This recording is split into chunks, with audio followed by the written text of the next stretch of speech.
একটা নির্বাচন হলো, নির্বাচনের যদি চিত্রটা আমরা দেখি, প্রায় 1981 জন হচ্ছে জাতীয় সংসদ নির্বাচনে অংশগ্রহণ করলেন, নারী করেছেন 86 জন।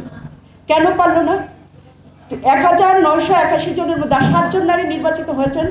আমাদের প্রায় মানে একটা বিরাট বহন নিয়ে আমাদের মন্ত্রী পরিষদ গঠিত হয়েছে, সেখানে 3 জন মাত্র নারী আছে। তো এই দুরবস্থা কেন? আমাদের নারীদের ভোটার কত? 51% হচ্ছে আমাদের নারীদের ভোটার, বা তারও অধিক নারীদের সংখ্যা। তো নারীদের মনে, আপনাদের মনে কি এই প্রশ্নটা জাগে না যে এই যে একটা জাতীয় সংসদ নির্বাচন হলো, সেই নির্বাচনে মাত্র 86 জন প্রতিদ্বন্দ্বিতা করলো? কেন করলো?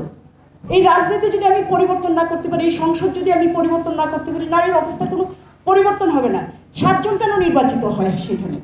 এবং সেই কেনটা তো প্রশ্নটা করতে হবে। কেন না প্রশ্ন করলে এই অবস্থার উত্তরণ ঘটানো যাবে না।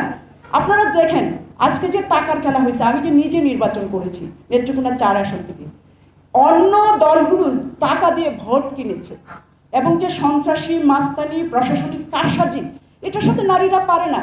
আমি বড় দলগুলোর কিছু নেতৃবৃন্দের সাথে কথা হয়েছে, এবং কাউকে কাউকে তো দেখেছি দল থেকে বেরিয়ে গিয়ে তাদের হচ্ছে নির্বাচন করতে হয়েছে, কারণ সেখানে নারীদেরকে একটা ভয়ঙ্কর জায়গা থেকে, একটা পুরুষতান্ত্রিক দৃষ্টিভঙ্গির জায়গা থেকে দেখা হয়।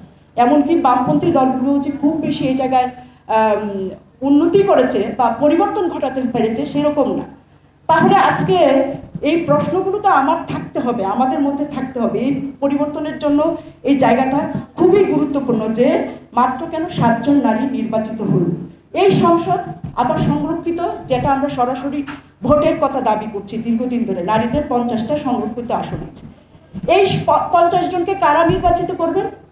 এই যে পুরুষ, অধিকাংশ পুরুষরা যে নির্বাচিত হয়েছেন এমপি, তারাই নির্বাচিত করবেন, এবং তারা অধিকাংশ এমপিরাই কিন্তু ভয়ঙ্কর পুরুষতান্ত্রিক দৃষ্টিভঙ্গি সম্পন্ন। 2-1 জন হয়তো, 2-4 জন হয়তো রেশনাল বা একটু যৌক্তিক, একটু নারীদের পক্ষে সংবেদনশীল লোক পাওয়া যাবে।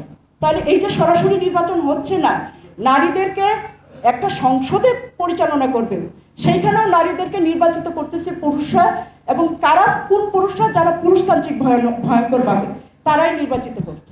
অথচ আমরা দাবি করেছিলাম যে এটা সরাসরি নির্বাচন করা হোক। এই অবস্থাগুলোর পরিবর্তন, রাজনৈতিকভাবে যদি এই অবস্থাগুলোর পরিবর্তন আমরা না ঘটাইতে পারি, তাহলে